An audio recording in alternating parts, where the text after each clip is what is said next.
ഈ കേരളത്തിൽ സ്ഥിതി എന്തെന്ന് വിവരമില്ലാത്ത ആരുമൊക്കെ ഇരുന്ന് പടച്ചുണ്ടാക്കിയിട്ടുള്ള കാര്യങ്ങൾ ഗ്യാരണ്ടി പ്രഖ്യാപിക്കുക.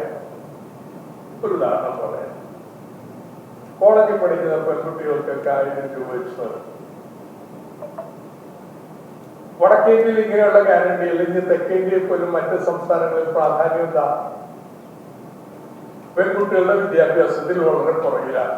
അതുകൊണ്ട് പെൺകുട്ടികളുടെ വിദ്യാഭ്യാസം പ്രോത്സാഹിപ്പിക്കാൻ വേണ്ടി ഇങ്ങനെയുള്ള ആനുകൂല്യങ്ങൾ നൽകുന്നു. കേരളത്തിലെ കോളേജുകളിൽ ഭൂരിപക്ഷം പേരും 70% പെൺകുട്ടികൾ. അവിടെ നടപ്പാക്കിയ ഇവിടെ പ്രഖ്യാപിക്കുന്ന കാര്യമുള്ളൂ. ഇവിടെ എന്താ വേണ്ടേ? കേരളത്തിൽ വേണ്ടത് ആൺകുട്ടിയാണെങ്കിലും പെൺകുട്ടിയാണെങ്കിലും കോളേജിൽ പഠിക്കുമ്പോൾ ജോലിക്ക് വേണ്ടിയുള്ള പരിശീലനത്തിലൊന്നും ഏർപ്പെടുത്തില്ല.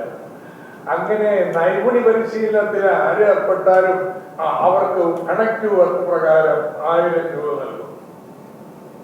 ഏതാ കേരളത്തിന് അനുയോജ്യം? അതല്ലെങ്കിൽ നോക്കൂ, 25 ലക്ഷം രൂപ ഇൻഷുറൻസ് പ്രഖ്യാപിച്ചിരിക്കുക, ആരോഗ്യ ഇൻഷുറൻസ്.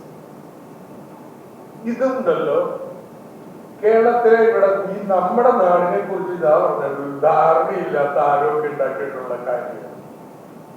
കേരളത്തിൽ ഇപ്പൊ എന്താ നിലവിലുള്ള പൊതു ആരോഗ്യ സംവിധാനം അല്ലെങ്കിൽ ആ റേറ്റിൽ ചികിത്സ നൽകാൻ തയ്യാറുള്ള മറ്റ് സ്വകാര്യ സ്ഥാപനങ്ങളടക്കം 42 ലക്ഷം കുടുംബങ്ങൾക്ക് ചികിത്സ അവിടെ പോയി തേടിയാൽ ആ സ്ഥാപനങ്ങൾക്ക് റീഎംബേഴ്സ് ചെയ്യും. പൊതു ആരോഗ്യ സംവിധാനത്തെ സംരക്ഷിച്ചുകൊണ്ടുള്ള ഒരു അഷുറൻസ് പ്രോഗ്രാമാണ്. 5 ലക്ഷം രൂപയേ ഉള്ളൂ. 99% ആളുകൾക്ക് അത് മതി. അല്ലെങ്കിൽ അവയവ ട്രാൻസ്പ്ലാന്റിന് കൂടുതൽ പണം വേണം.